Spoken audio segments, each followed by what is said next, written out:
Hello and welcome to another episode of For the Love of Sports. My name is Michael Raziel. This is the show where we get to talk about sports, we get to talk about business, and we get to talk about everything in between. Wherever you're listening, however you're listening, you know exactly what to do. Like and subscribe on YouTube, 5-star review on Spotify, over on Apple Podcasts. Give me a nice 5-star review and write something really nice about me and my incredible guest today. I have Shripal Shah. He is the author of Leveling Up with AI, a strategic guide to AI in sports marketing. He's also an investor and advisor, a mentor, professor. Shripal, how you doing today, man? I'm doing well. Thank you for having me. Pleasure is all mine. Shout out to Ross. He's the best in the biz. Always love when he sends me incredible guests, and I expect nothing less from you. So, of course, we're going to get into the book, man. We're going to talk about AI. We're going to talk about sports marketing, the melding of the two. But the first question I have for everybody on the For the Love of Sports podcast is, why do you love sports so much? Um, hmm. You know, I love how he can pull like a full community or country together, and I think that is something. I've had from when I was little. One of the earliest memories I remember was being in India when India would be playing Pakistan in cricket and watching how the neighborhood, like the literal, where it's a billion people and everything's hustling and bustling, and all of a sudden everything was shut down, right, for the match. And, or I grew up in Boston, so I'm a diehard Red Sox fan, and you hear, just sort of that whole dichotomy. And then when my wife and I got married, the World Cup was going on, and we were in Greece, and just kind of, we've also done our 10-year anniversary in Cartagena in Colombia when the Copa America was, and just seeing again that type of atmosphere. So, like, yeah, there's some key life milestones that have also coincided with major sports things, and those memories have kind of blurred together for me. That sounds like you did a really great job planning those. Let me just tip of the cap, sir. Congrats. You won the game, if I'm not mistaken, for that. But no, man, like that's always I always love that answer when people say it, because there's nothing like it. There's that community, right? I've used this example before. I'm going to use it again. If I walk into a bar anywhere in the world and someone's wearing Mets gear, we have something to talk about. We're going to be friends. I'm going to buy that guy a beer. He might buy me one. It doesn't matter, right? Like, it's just one of those things where, like, those colors, that logo, anywhere in the world will do that. But even to the level, the extent that you're talking about that cricket match, the whole country of 1 billion people stops and everyone's paying attention to one thing. And multiple countries have that, right? Texas football, right? Like, it's just like there's so many different places around the world where that happens, and it always, always, always 9 times out of 10 coincides with sports. And there's just something about it, man. There's just something about it. It always gets me going. I love it. Love it. Good stuff. So you wrote a book. Congrats. Thank First, I you. guess we'll start with that. Writing a book's pretty cool. Wrote one back in the day. Go check it out. It's free. Anyone can grab it. Winning in Sports Business. But Shripal, talk to me a little bit about yours. Leveling up. One more time. Leveling Up with AI: a strategic guide to AI in sports marketing. I got a few questions about like the actual nitty gritty of the book, but did you always want to write a book? Was that like kind of on the checklist of yours? Like, it'd be cool to say author right next to my name one time. Yeah, I always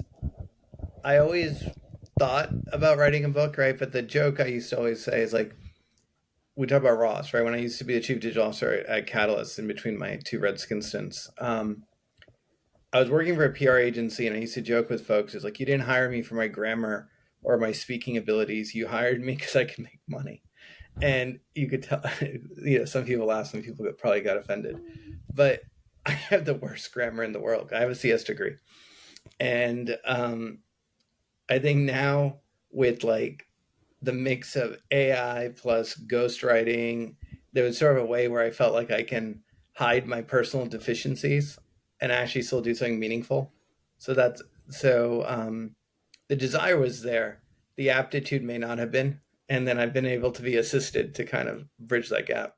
That's awesome. The content was always there. It just maybe wasn't, put together in the silkiest, smoothest way. But it sounds like you got there, which I think is the important part. And people will be able to learn from everything that all the experiences that you've had, everything that you've learned. I think that's always the cool part, right?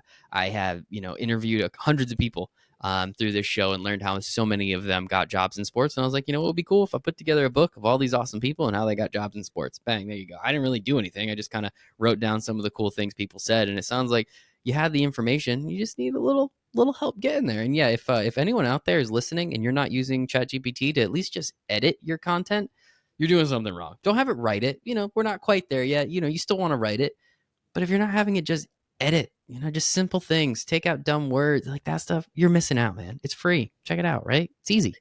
Exactly. Did you have it edit your entire book? Curiosity.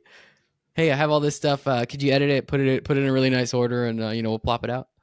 So I wanted to write a book on AI and sports, right? And it's a little more long-winded answer, but like I was tired. I sat through some conferences, and you could tell the people talking had never really been using the platform. And I was also annoyed by like the tip because I teach right sports marketing, the typical like entry level ticketing reps that write just really bad emails and real text and what have you. So this book, and I try to make no bones about it, it's like you're talking about generative AI. And one of the key things is, and it's gotten a lot better. But like a year ago, I don't think people realized like to use Chat GPT properly, you had to really be really adept at what they call prompt engineering, how to actually get, because right, most people just type, they say, oh, it's kind of lame, and they move on. But if you actually like know how to talk to it, you can get some amazing output. So in that vein, with that context, it was like, well, what's better to write prompts for Chat GPT than Chat GPT itself? So it was this process of where a lot of the chapters is where I would ask Chat GPT as an expert in prompt engineering who knew all the insides and outs of Chat GPT and a 20-year sports marketer persona, can you please help me write the best in class prompts?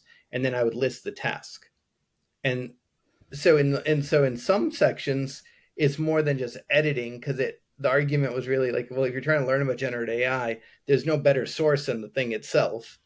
And then for other stuff that I did write, I mean, I just hired an offshore editing ghostwriting firm for like $500, and I did that as well. But like, I think so it's a mix, and I try to be on the front foot, but it in the context, and that's why of all the books I could have written, it's like this one felt like one of the best ones because the irony is like, who would you rather listen to, the AI or the person talking about AI? So it felt like it could be the most authentic way to do it.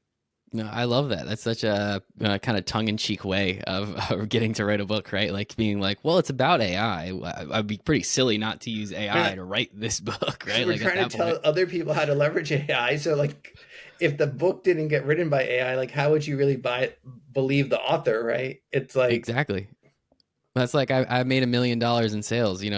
Pay me money so I can tell you how to do it, right? Like it's almost kind of like that. Like, okay, all right, let's see. And that's like I think that's kind of funny. That's actually like that's really funny the way that you wrote this book, and I'm sure it's great. Like that's the coolest part, right? Like because as you said, understanding how to prompt ChatGPT. I tell all my friends to use it. I think it is so much fun. Am I the best prompter in the world? No, absolutely not. But I do know people who are really, really good, and some of them are like a little over the top in my opinion. Maybe I'm just a little skeptical on it, but it's like with the wonderment of Walt Disney and the storytelling of C.S. Lewis. Can and it's like okay, all right, like a little over the top, but if it works, it works.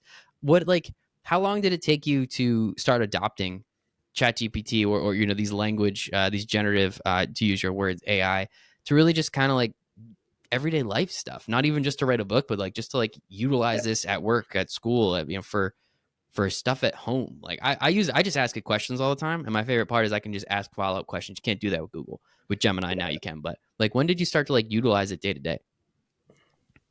probably around this time last year, and I made a conscious effort to try to use it as many places as I could, and it's just kind of evolved.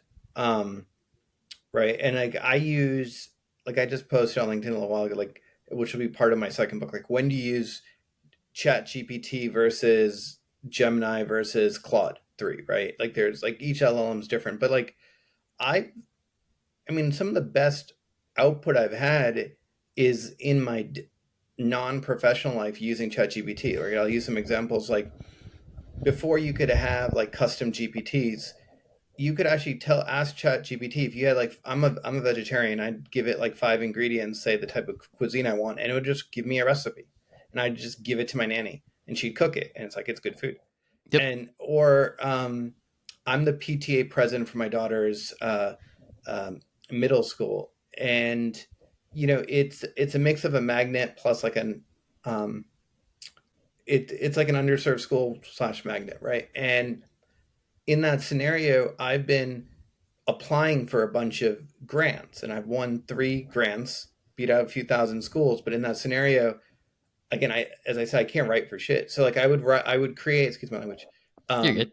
I created a persona of a virtual grant writer, taking the LinkedIn profiles of people that I knew that were like professional grant writers for the federal government.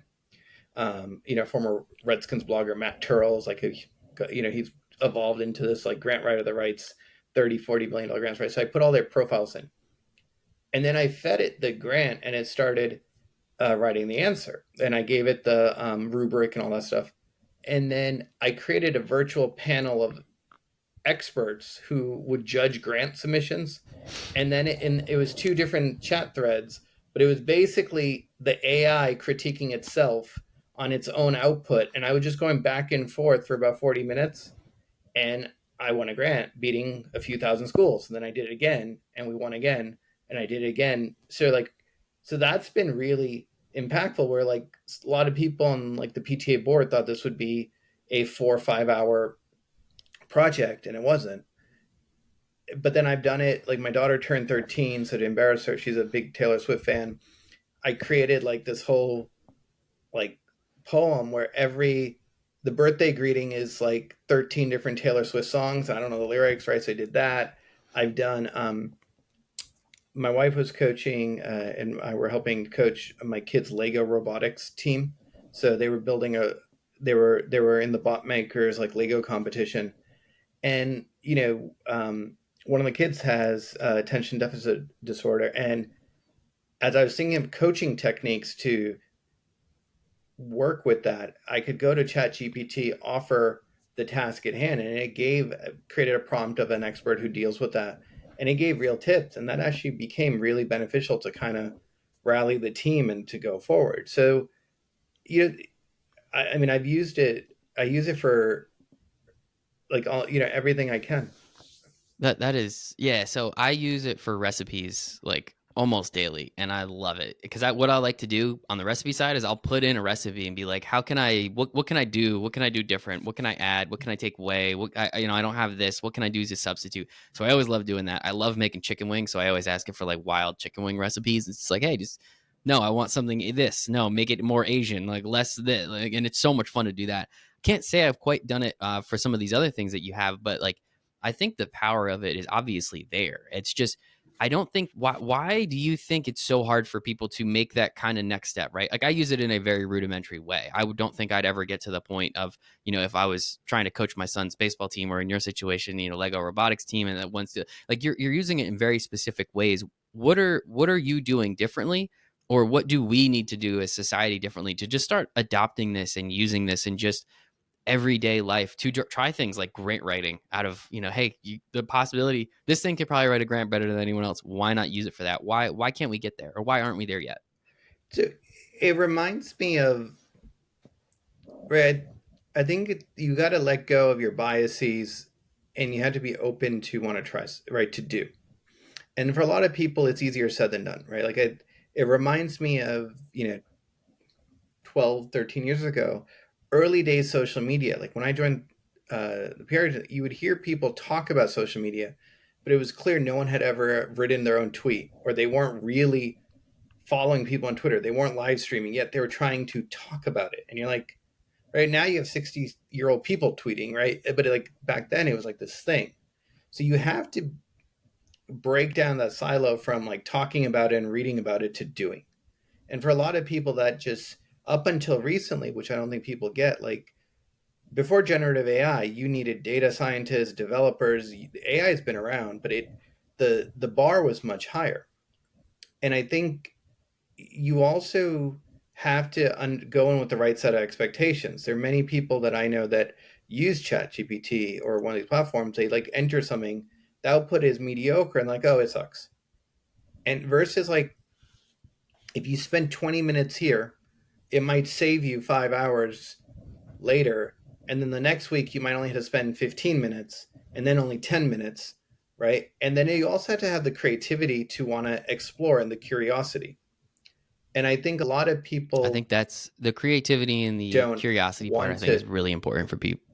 You're right. Like I was just curious. Okay, what's the difference between Claude 2 and ChatGPT? Because Claude 1 will kind of sucked. And then oh, Claude 2 can actually make it sound less like AI. Maybe I'll take my book and run chapters through that, which is so part of what I did is I actually wrote a lot of the chapter stuff. I actually ran it from ChatGPT back to Claude to back to, and I would have it critique each other, right? And I would do that, right? But like that, in doing that, it's like, oh, Claude makes a lot of mathematical error, or did. Now I think Claude 3 is a little bit different, but like, I would come to understand because I was actually experiencing it, right? And I think those are the things that people are hesitant to do. And it's because I think the difference is like with social media, their friends and family were on it. So you sort of were forced to have to learn social media on the fly, or right, like the first time someone ever went on WhatsApp, right? Like Mm. I have a lot of family overseas. First time you go on WhatsApp, right, you deal with it like, oh, there's a lot of forwards, there's a lot of garbage, right? But you come to a balance that works for you. I think with generative AI it's the same thing, but you have to have the right incentive. And I think the incentive should be like, this is an ability to be, what I try to tell people is generative AI is like a skill augmentation and an accelerant. And if you think of it that way, you can really get a lot out of it. It's like I now have 30 interns at my disposal. And if you had 30 interns and if the work was mediocre, you would take the time, or 30 admins or assistants or an assistant chef, right? Like you would take the time and actually mentor or give feedback. But when it's the AI response, people are reticent to do so. Like with my nanny, she's not a vegetarian. When we're having originally, right, she's trying to learn how to cook vegetarian recipes, like we'd give feedback. Yeah, we like this, a little too salty, make this a little spicier, right? And then she would learn. It's the same thing with the AI giving us, right, recipes for what's in the fridge. It's like, hey, we like things a little bit spicier. We like things, um, we don't like this ingredient. We don't, but you got to do the same thing with the more professional stuff. Like Fred, I've used it to create insertion orders and data visualizations, and I've had it critique a sponsorship package from the XFL 2023 championship game that someone was pitching me. And, but it's the same mindset, right? Like how if you take those principles for the basic things that I did outside of my day job, it allowed me to now apply it to everything in my professional world, which is allowing me to go faster. I think the first time it was explained to me by a good friend, Rob Cressy, very smart, very cool dude. He jumped on this once he saw it. He like went 100,000 miles an hour into ChatGPT and the generative AI, and he pretty much told me he's like, if you're gonna use this, speak to it like a person. Like pretend it is an employee of yours. How would you, if your employee came back with something and this is what it said, what would you say back? Would you say nothing? Would you say, oh, this sucks? No, you would say, this is the feedback I have. I need you to improve this. I need more of that. I need a little less of this. And the more you do that, the more you get into the literal conversation with it, the closer it's going to get to an answer that you're actually looking for. I agree 100%. And it's funny you say that. I was on ChatGPT with my daughter yesterday. We're doing something. She's got a event at her school, and we got nominated to do something there. And she literally saw me say, "This sucks. What the f? Can you give me something better?" Like we're not like 2 year olds. Mm-hmm. And she was like, "What are you doing?" I'm like, I'm just talking to like I used to my old football, interns. Like I like, and I'm like, it. But then the next output was very much exactly what we needed. We could print it, do it right, and kind of move on.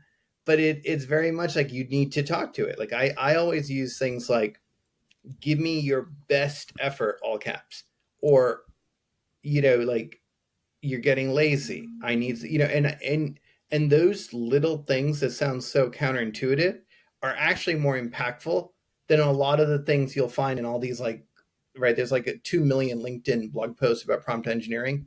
But I found, like, to your point, if you just talk to it as like a person and give it some of these traits, it it just, it's like snapping the chalk line. It's like boom. And then next thing you know, the output is just like it's like leveled up instantly. No pun intended Isn't in the that title. funny? Just talk to it like a person. That's Yeah. all. Just talk to them like people. No, I Like, get love that. mad I at think it it's like a pretty cool. person, like everything, Yeah, like show all your emotions. Like, I highly recommend that. I love it. I love it. I'll make sure to put a little more emotion in some of these Like next time. So I like guess it likes with praise, everything. Like it actually oh, okay. responds it I responds always to say praise. thank you. I always say thank you to AI because one day I believe that they'll probably be running the world. So like I want to make sure that they were like, well, this guy said thank you. He was at least nice about it. So we'll see. Tongue in cheek, obviously, but Yeah, that's kind of I think that's my little thing. where I'd recommend, like, besides just like the pleasantries, like more like, this is amazing, this sucks. It's like when you can actually give it like like, this is materially better than it remembers for like the next thing you want to enter. So like it actually can build on itself if you actually give it demonstrative praise or critiques. That's awesome. Man, this stuff is crazy. I love it. And so I guess with specifically on the book, again, one more time, Leveling Up with AI, Strategic Guide to AI and Sports Marketing. Why sports marketing? Like, why wasn't this more of just like a general marketing book? Or it sounds like you could have pretty much done anything, right? So I guess like what is it about sports marketing and why do you think that this field connects very well with the potential for utilizing AI? So I was just looking, like I said, going to these sports conferences, and it's always felt like, forget generative AI, right? Like, I've always felt like sports is still years behind, and it is years behind retail in AI. Like, when I joined Shop Your Way in 2018, I was blown away by the amount of AI, machine learning, hundreds of data scientists. And you look at, like, I was at an e-tail conference. They were saying 54% of all email subject lines from like the Fortune 500 retailers are AI generated. So, right, like, it 50, more than half of all retailers are already using AI to send you email. How many sports teams can really say that, right? So there was this gap, and then generative AI was still causing a bigger gap. So I I didn't want to do something that was too. I was So when I wrote the book, I'd come off a conference. I was kind of annoyed that people are still kind of just talking, like, again, talking about things, but it's clear they weren't really doing. Um, I was in Italy. My daughter was competing in an international history Olympiad competition. It's 105 degrees, and I had a lot of waiting time and no AC because the Italians don't believe in AC. So I just had my iPhone, and I just sort of started working on it kind of organically, just like thought of mind, and it just started building. And the next thing I know, like, I'm like on my iPhone just typing away day and like everywhere I was. And that's how I built out the book. And then at night, when everyone would go to bed, I was going back and forth between ChatGPT and Claude and my own stuff. And, and during that trip to Italy, I basically wrote the whole book. And then I just sat on it because, like, a lot of what happens in generative AI changes so drastically in 30 days. So I was like, this kind of sucks. It's obsolete. And no one had written a book on AI in sports. Um, so the Super Bowl hit, and I saw Joe Favorito. I think you know him. A bunch of my former, some of the folks within Next Up Partners that I know, and elsewhere, and they're all like, "You should publish this book." And I'm like, "It's been 6 months," like, and they're like, "No, you really should." And so then I published it with the caveat that I was going to write the second book, which I'm about to publish because so much had changed. Um, and then when I published it, it got a lot of just and it got a really good reaction initially. I think because it still was the first book on AI in sports. And the irony was I wrote it, 6 months ago, and I think that kind of led to the why, right? Like, you would have, in an ideal scenario, you would have written, someone else, 3 4 people would have written books, right, about this, and no one had. Yet all these conferences were talking about AI, but no one could actually put a coherent strategy or theory or principle or tactic into anything written, right? Everyone's just talking about it. And I think what it, not to sound arrogant, but like when you go to retail conference, like I went to eTail, someone was getting paid to autograph their copy of the generative AI book, and it was the same week mine came out. And I was like, I'm like, I'm like, my crappy book's not much worse than his book, and he's getting paid, right? To like, and they were literally all these books that I have all these generative AI books that were just given to me walking a retail trade show. And I think that's like the kind of the gap that I was seeing. It's like there's just this opportunity to do so much more when you think about how much generative AI can lend itself to sports as well. Why do you think sports, like the industry and business of sports, is so much further behind than things like retail? I mean, I know the dollars are what they are, right? We in the sports industry see these gigantic numbers, but some of these consumer packaged goods companies would dwarf. They could buy the NFL 10 times over with just the cash they have on hand, right? Like, what is it about sports that, like, are we arrogant? Like, us in the sports industry, are we arrogant because we just think we know enough and don't try and dive deeper into it? Like, what do you think is the reason why we are so much further behind? I, I think it's not about arrogance, right? Like what originally drew me to sports. In 2005 when I joined what was then the Washington Redskins, I'd come from BarnesandNoble.com and I was managing two development teams. Right, it was still $1 billion e-commerce company, and e-commerce still new to sports. And um, when I got there, the things that were just second nature to me, we grew the retail business 70% year over year for the first 2 3 years in a row, and that was just taking principles, right? Digital and the digital online sponsorship, all of that had, we were so far behind everything else then. I think what happened with AI is very similar, but the difference is sports has always been a bit lagging in emerging tech like social media, etc. Right? You think about, right, NFL teams. If we Google, right, you'd find articles how they used to get fined for putting highlights right on social media. There were like Mm. actual leagues were actually imposing fines, right, if you were doing that. And now we can laugh about it because now everyone has their highlights on the social media. But right there, teams were barred from posting highlights because there was this fear because everyone's always worried about their content rights.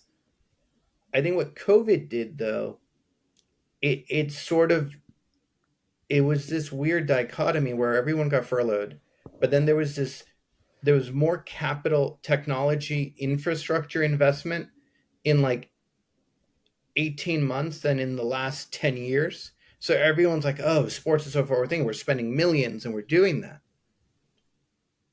But while people were working on access control and contact tracing and everything else in these arenas, all these retailers were, who had locked down their stores, were really doubling down on AI, talking about, okay, we need to milk every dollar we can and really stretch it. We need to find better conversion rates. So in that gap, the AI as evolution, even before generative AI, right, really started gaining traction. And then generative AI hit, which then lowered the barrier. And now you had sort of this, you were already behind on what I call like the OG AI, right? Like traditional AI and machine learning. And then with generative AI, you're now falling behind on two folds. But because everyone had made all these multi-million dollar capex and investments, everyone's like, no, no, no, sports is on the cusp. But no, you just upgraded infrastructure that was going to fall apart anyway. You never really, it was argument, you could argue that all of those things should have been done back in 2013, 2014, when the rest of the world was, doing a lot of those upgrades, and you have. So like I think that's led to a lot of this. Well, I hope we stay up to date, or at least only lag behind by a year or two, rather than 5, 6, 7 years, as it sounds like. Especially with the AI and machine learning front. Machine learning used to be the big phrase. Remember that back in the day? Yeah. Blockchain, that was another fun one. Now it's AI, and I think it kind of makes sense again. Like the as you said, the bar the to entry, the barrier to entry is significantly lower. Where anyone writing ticket sales emails, if you're not doing this, you're not doing something right. Like essentially, that's as easy as it gets, to be as blunt as possible. And it sounds like you put together a pretty sweet book with the help of AI, to get people to understand that. I guess one thing that's really interesting, again, because you pretty much wrote it in tandem, hand in hand with a couple of these generative AI systems, platforms, programs, whatever we want to call them. What are some of the things that you learned? What were some of the things that like kind of like opened your eyes a little bit? You're like, oh wow, that's kind of cool. Because I remember when I wrote my book, like just the interviews that I was doing with people, like I was learning along the way. Like I'm curious from your perspective, kind of almost writing the whole thing through AI. What are some of the things that you learned? You're like, damn, I didn't even think about that. This should go in the book. Yeah. I think what it opened my eyes to is like everyone's always chasing like the big shiny item. And I think as I was going through the chapters and the outlines and the content writing and everything else, it's like it made me realize that phrase, right? Everyone thinks of like, right, we think about when we tell people we were when we worked at when I worked in sports, when or when I was active as $1 billion brand run like a mom and pop shop, right? Everyone's always resource light.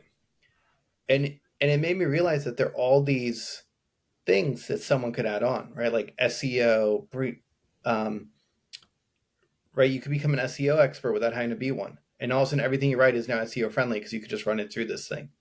So, in starting with the outline, in the process of taking something and running it through the LLMs and having it critique each other on the concept, it not only showed what more you could do, but it also, to your point, it was almost like you now have three sports marketing experts where someone else is like, well, did you think about this example? I'm like, no, I never had. And right. So like it would actually suggest an example of something that I hadn't even right thought of in the outline that I wrote. Because when I ran it through it as like the critique of the panel of experts of a different LM critiquing, it started offering its own suggestions. And then it wasn't suggestions around AI as much as suggestions as a sports marketer for applications or suggestions as a sports marketer who found another example that I might have missed, right? And that was really fascinating. It's like this AI was truly building the book with me, and especially in the second book. Like the second book that I've written, it's more about a framework. It's all about all aspects of AI um, uh, around sports, and in that scenario, it was meant for like if you're a CEO of a team and you're reading all the buzzwords, how do you how do you know what you need, right? What are the resources needed? Like what's the prerequisites? So in doing that, seeing that the input from the AI of terms of it providing like that guidance and touch points, it was really fascinating for me in the second book, even more so. Of like And what's the name of the second book? the um, it's um, the art of victory global. I should probably find it. It's the art of victory, global AI in sports. I believe is the title. Love it. Very cool. I should probably know my own titles, but clearly, It's only coming out in a couple weeks. Well, what's the difference, right? yeah. So No, man, no, that's really cool. And I think like that's such an interesting twist to writing a book, right? Like the opportunity to learn while you're writing. That doesn't really come up too often because as you said, you can pretty much create a panel of veteran sports marketers that you're then able to kind of bounce ideas off of. But in reality, it's just like this generative AI tool, and like anyone can do that. And like again, if you're not using this in your everyday life, just start somewhere. Just exactly. start asking it questions. Just start following up, right? And like just kind of start having those simple conversations.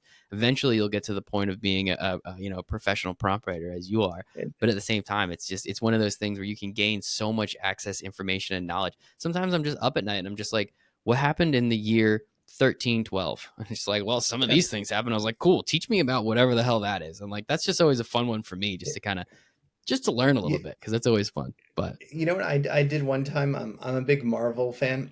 Uh, I started having a conversation about the MCU, and I learned more about like subplots that I hadn't realized in the movies.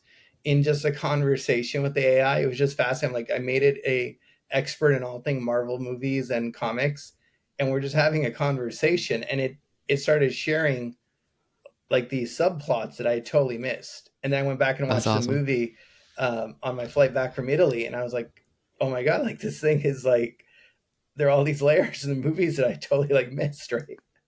Well, that is awesome, and I love it. But no, this has been absolutely fantastic. I am so excited to check the book out, this one and the new one that's coming out. And I'm sure in a couple more months you'll have another one that's coming out, Yeah. and then in a couple more months we'll have ChatGPT So 5. And I just expect a new book every couple months with you. I hope that's all right at this pace. But where can we find the book? Where can we check it out? Where yeah, can we get it? absolutely. This one, the new one, all of them. So the current book, Leveling Up with AI: A Strategic Guide to AI and Sports Marketing, is available on Amazon. Okay, Ebook, paperback, and hardcover. If you have Kindle Unlimited, it's free. And love it. then the second book is The Art of Victory: AI and the New Frontier of Global Sports. And that will hopefully be live in the next 2 weeks on Amazon as well. And we're going to make that free for Kindle Unlimited and kind of try to go on the same three sort of platforms. I love it, man. This has been absolutely fantastic. Where can we learn a little bit more about you? I know you mentioned LinkedIn. I can put that in there. Anywhere else that people should go to check out some of your just your thoughts? Yeah, I think LinkedIn's probably the best for most of the AI thoughts. I'm working on a web page for the book, so they'll and I think it's Shripal Shah.ai. And I've bought a bunch of domains. I need to finish Nice. writing it, so I'll actually have a website up by the time we when the book goes live. You'd think I would know my own domains I've bought, but uh, so you'll start seeing that, and then um, I'm on most social platforms, and I'm an old school email guy. You can always email me at Love it. shreepal@gmail, and you can usually find me there. I love it, man. This has been absolutely fantastic. One more time, Shripal Shah, author of Leveling Up with AI, Strategic Guide to AI and Sports Marketing. There's another book coming out. We're not 100% on the title yet. But no, I'm kidding. I kid. I kid. But another one coming out, which we're very excited for. Everything is available on Amazon. So go check those out. Shripal, thank you very much for your time. It's the only thing we don't get more of. So I appreciate you for that. I appreciate the audience for theirs. But other than that, man, hope you have a great rest of your night. Thank you. Have a good one, everybody.